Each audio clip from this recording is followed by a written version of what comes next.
Converting a van into a camper van may not be as difficult as you think.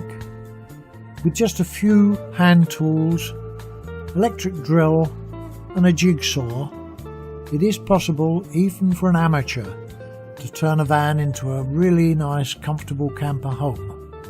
These are our experiences, and we'd like to share them with you and hopefully help you on your way.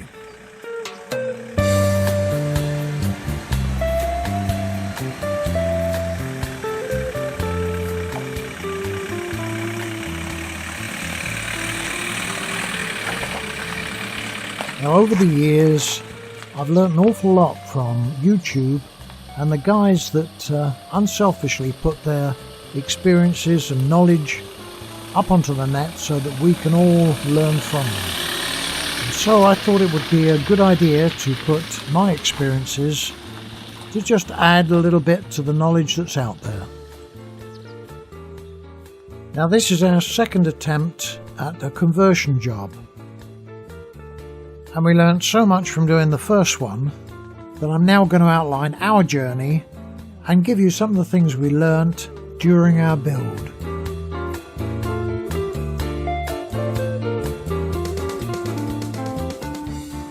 Number 1.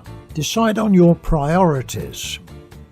We decided the 4 most important things to us was a good sized double bed. That was easy to assemble and take apart every evening and morning. Secondly, we wanted plenty of storage. And third, we wanted a good sized kitchen area where there was plenty of work surfaces. And fourth, my partner wanted an enclosed and private toilet area. Number 2, watch as many of these videos as you can. YouTube is a wonderful resource with lots of videos about van conversion, from the most amazing conversions with lots of luxury features to the basic stuff. So watch as many videos as you can and you'll pick up lots of useful tips. We also scoured YouTube to decide which van would be most suitable for us and eventually decided on a high-top, long wheelbase Ford Transit. Number 3. Measure your van inside, the floor area and the walls. Draw a plan to scale that includes the wiring that you intend to install. We decided we needed lights over the bed that could be switched off while still in bed. We decided we also needed lighting in the toilet area and in the cooking area. You will probably need 2 circuits. One, a main circuit for when you're on a campsite and plugged in, and secondly a 12-volt LED lighting system from a leisure battery, so that when you're not on a campsite you've still got your lighting. Number 4. Consult your wiring diagram and lay your cables out, sticking them to the inner surface of the van with tape, making sure you leave enough tail to connect to your light fittings or sockets. Number 5, and this is the big one. Insulation. There are many products you can use for this job. Our van contains 3 types of insulation, the first being a wool-like substance which we stuffed into the door cavities and the strengthening bars that hold the body panels rigid. We then chose panels of silver foil covered cavity wall insulation, which can be cut to size and glued to the side panels and the roof. Next, feed the tails of your wiring through the panels for connection. And now the third type of insulation which we think is the most important, and that is a vapour barrier, which must cover everything: doors, ceiling, floor, walls. Fitting vapour barrier was the most important tip we picked up from the internet, because without it, moisture in the air will creep in behind your panelling and gradually accumulate until your bodywork starts to rust. And I have to admit that we learnt this the hard way when we insulated our first camper van without vapour barrier and left standing all winter. It rusted out. Number 6. Our next job was to panel the van completely. For the floor of the van we decided to use 9mm ply. The walls we use 6mm ply, and for the ceiling we use tongue and groove.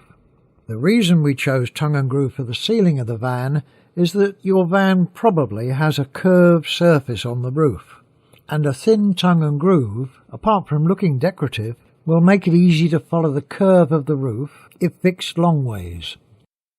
The wall panelling is going to have to follow some strange and unusual shapes, and the best way to get round this is to use a cardboard template.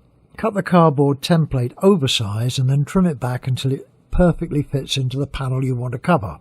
Using your template, you can mark out on the ply the exact shape and size of the panel you need, and it will butt up neatly to the next one.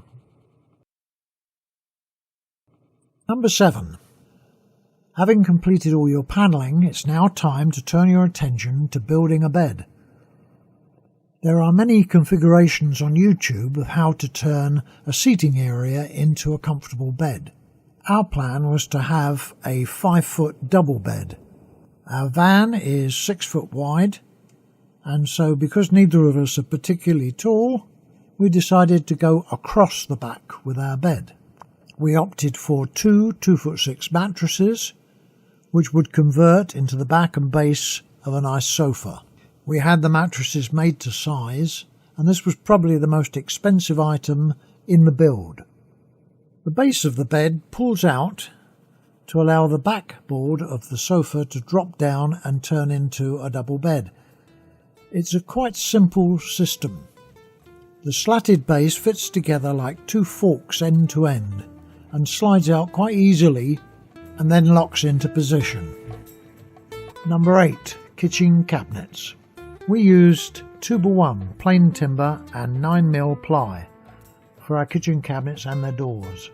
One small tip here: if you're going to house your gas bottle under your gas cooker, propane and butane gas are both heavier than air, so in case of a gas leak it's a good idea to have a vent in the floor of your vehicle underneath the gas bottle to vent any gas to the open air. Number 9. Storage. You'll want to store water and wastewater in tanks under your kitchen units. With a good amount of storage under your sink and your cooker, we next turn to overhead lockers. Overhead lockers release more floor space. Under the bed is a good area for storage. We use this as a home for our leisure battery and a consumer unit for the mains.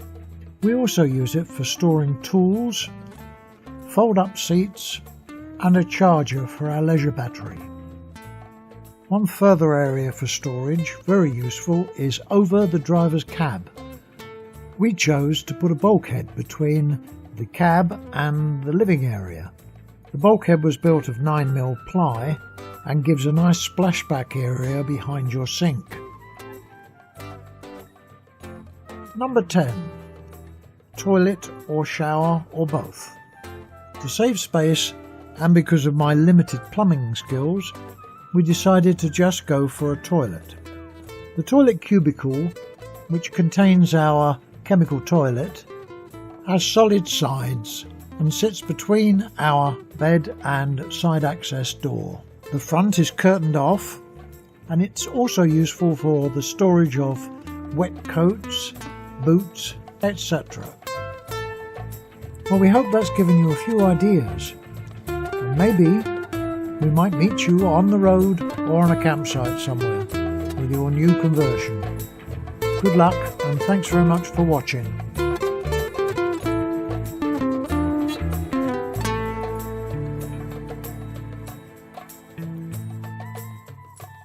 If this video has been helpful, or if you have any comments or tips for other campers, please leave below.